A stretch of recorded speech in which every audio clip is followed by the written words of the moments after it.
there was a gentleman who married, for his second wife, the proudest and most haughty woman that was ever seen. She had, by a former husband, 2 daughters of her own, who were, indeed, exactly like her in all things. He had likewise, by another wife, a young daughter, but of unparalleled goodness and sweetness of temper, which she took from her mother, who was the best creature in the world. No sooner were the ceremonies of the wedding over but the stepmother began to show herself in her true colors. She could not bear the good qualities of this pretty girl, and the less because they made her own daughters appear the more odious. She employed her in the meanest work of the house. She scoured the dishes, tables, etc., and cleaned Madame's chamber, and those of Mrs., her daughters.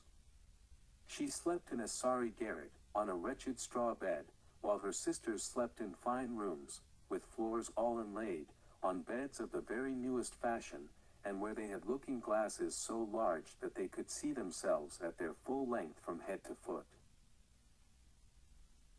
The poor girl bore it all patiently, and dared not tell her father, who would have scolded her, for his wife governed him entirely. When she had done her work, she used to go to the chimney corner, and sit down there in the cinders and ashes, which caused her to be called Cinderwench. Only the younger sister, who was not so rude and uncivil as the older one, called her Cinderella. However, Cinderella, notwithstanding her coarse apparel, was 100 times more beautiful than her sisters, although they were always dressed very richly.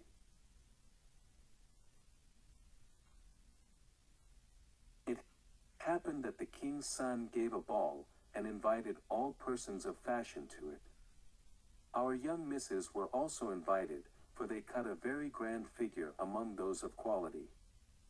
They were mightily delighted at this invitation, and wonderfully busy in selecting the gowns, petticoats, and hair-dressing that would best become them.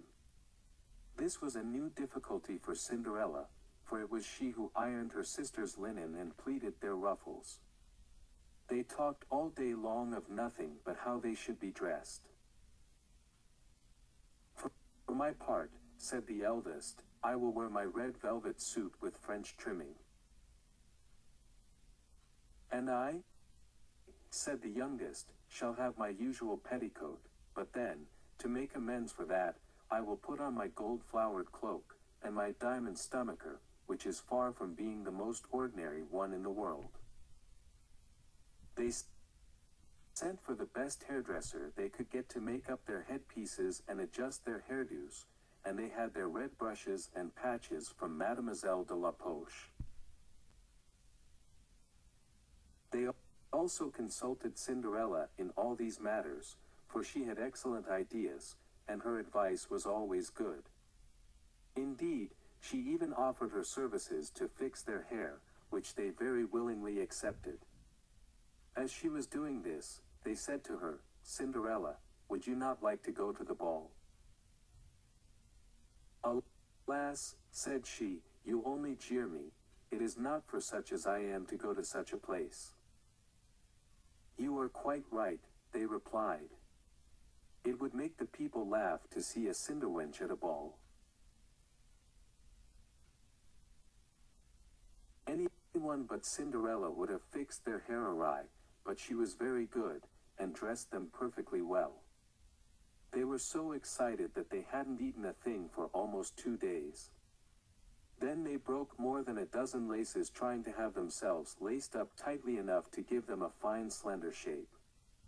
They were continually in front of their looking-glass. At last the happy day came. They went to court, and Cinderella followed them with her eyes as long as she could. When she lost sight of them, she started to cry. Her godmother, who saw her all in tears, asked her what was the matter. I wish I could. I wish I could. She was not able to speak the rest, being interrupted by her tears and sobbing. This godmother of hers, who was a fairy, said to her, You wish that you could go to the ball, is it not so?" "Yes," cried Cinderella, with a great sigh. Yeah.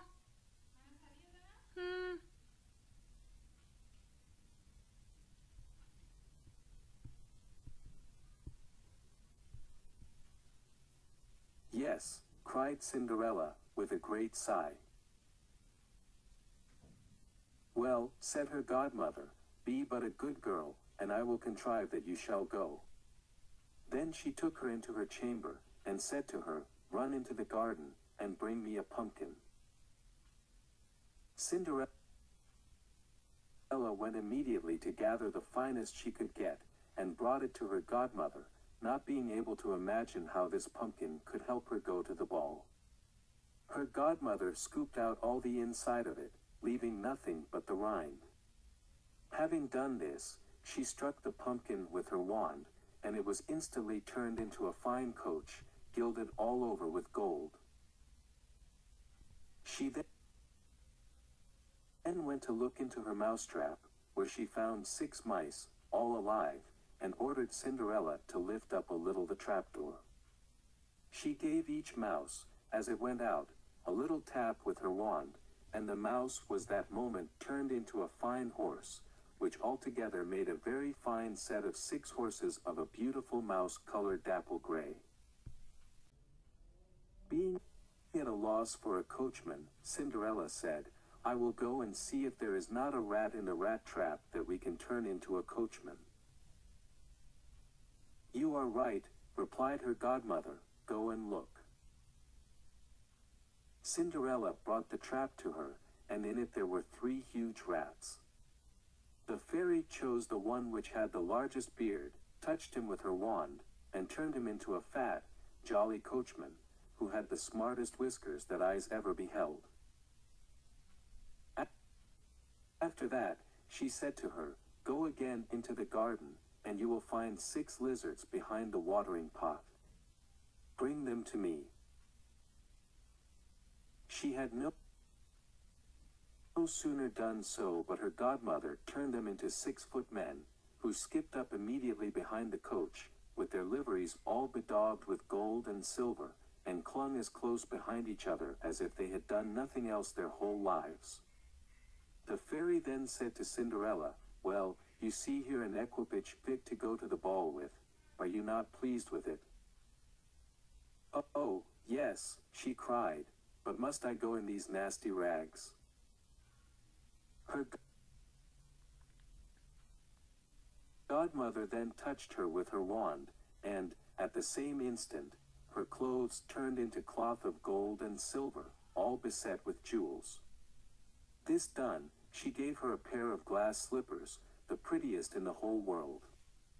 Being thus decked out, she got up into her coach, but her godmother, above all things, commanded her not to stay past midnight, telling her, at the same time, that if she stayed one moment longer, the coach would be a pumpkin again, her horses mice, her coachman a rat, her footmen lizards, and that her clothes would become just as they were before.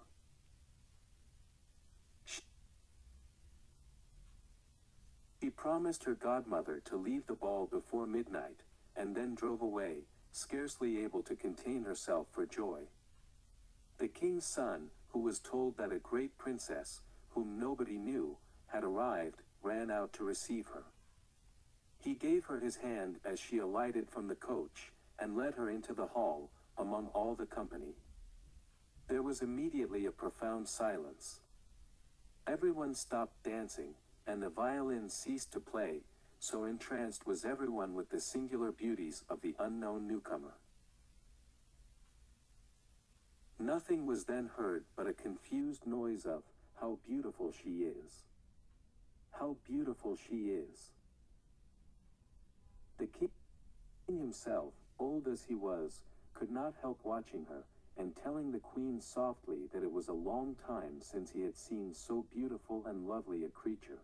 All the ladies were busied in considering her clothes and headdress, hoping to have some made next day after the same pattern, provided they could find such fine materials and as able hands to make them.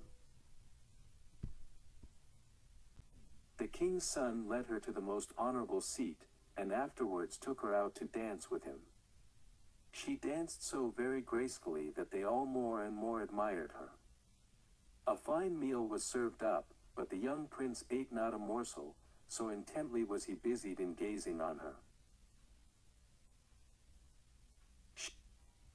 She went and sat down by her sisters, showing them 1,000 civilities, giving them part of the oranges and citrons which the prince had presented her with, which very much surprised them, for they did not know her. While Cinderella was thus amusing her sisters, she heard the clock strike 11 3/4, whereupon she immediately made a courtesy to the company and hurried away as fast as she could. Arriving home, she ran to seek out her godmother, and, after having thanked her, she said she could not but heartily wish she might go to the ball the next day as well, because the king's son had invited her. As she was eagerly telling her godmother everything that had happened at the ball, her two sisters knocked at the door, which Cinderella ran and opened. "You stayed such a long time," she cried, gaping, rubbing her eyes and stretching herself as if she had been sleeping. She had not, however, had any manner of inclination to sleep while they were away from home. "If you had been at the ball," said one of her sisters, "you would not have been tired with it. The finest princess was there, the most beautiful that mortal eyes have ever seen. She showed us 1,000 civilities, and gave us oranges and citrons." Cinderella seemed very indifferent in the matter. Indeed, she asked them the name of that princess, but they told her they did not know it, and that the king's son was very uneasy on her account and would give all the world to know who she was. At this Cinderella, smiling, replied, "She must, then, be very beautiful indeed. How happy you have been. Could not I see her? Ah, dear Charlotte, do lend me your yellow dress which you wear every day." "Yes, to be sure," cried Charlotte, "lend my clothes to such a dirty cinderwench as you are. I should be such a fool." Cinderella, indeed, well expected such an answer, and was very glad of the refusal, for she would have been sadly put to it, if her sister had lent her what she asked for jestingly. The next day the two sisters were at the ball, and so was Cinderella, but dressed even more magnificently than before. The king's son was always by her, and never ceased his compliments and kind speeches to her. All this was so far from being tiresome to her, and, indeed, she quite forgot what her godmother had told her. She thought that it was no later than 11 when she counted the clock striking 12. She jumped up and fled, as nimble as a deer. The prince followed, but could not overtake her. She left behind one of her glass slippers, which the prince picked up most carefully.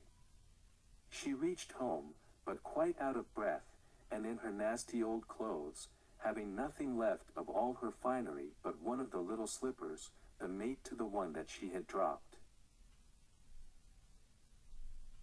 The guards at the palace gate were asked if they had not seen a princess go out. They replied that they had seen nobody leave but a young girl, very shabbily dressed, and who had more the air of a poor country wench than a gentlewoman. When the two sisters returned from the ball, Cinderella asked them if they had been well entertained, and if the fine lady had been there. They told her, yes, but that she hurried away immediately when it struck 12, and with so much haste that she dropped one of her little glass slippers, the prettiest in the world, which the king's son had picked up, that he had done nothing but look at her all the time at the ball, and that most certainly he was very much in love with the beautiful person who owned the glass slipper. What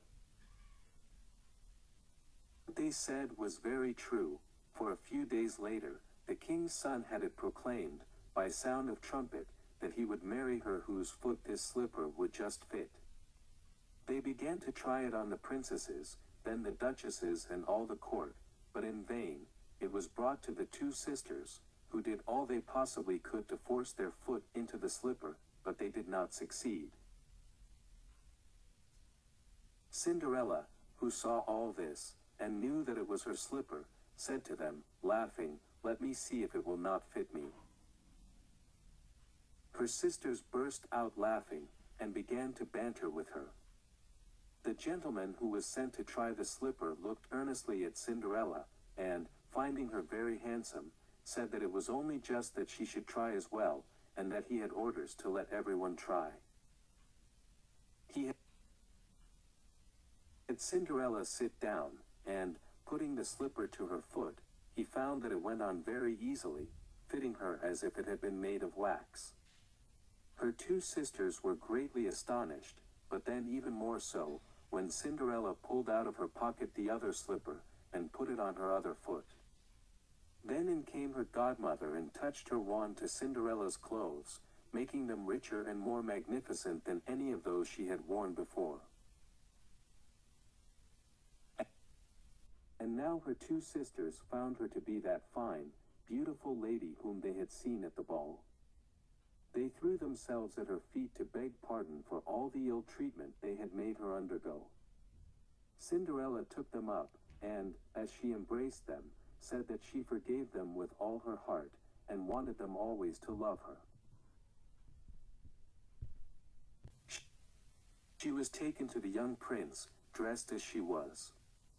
He thought she was more charming than before, and, a few days after, married her. Cinderella, who was no less good than beautiful, gave her two sisters lodgings in the palace, and that very same day matched them with two great lords of the court.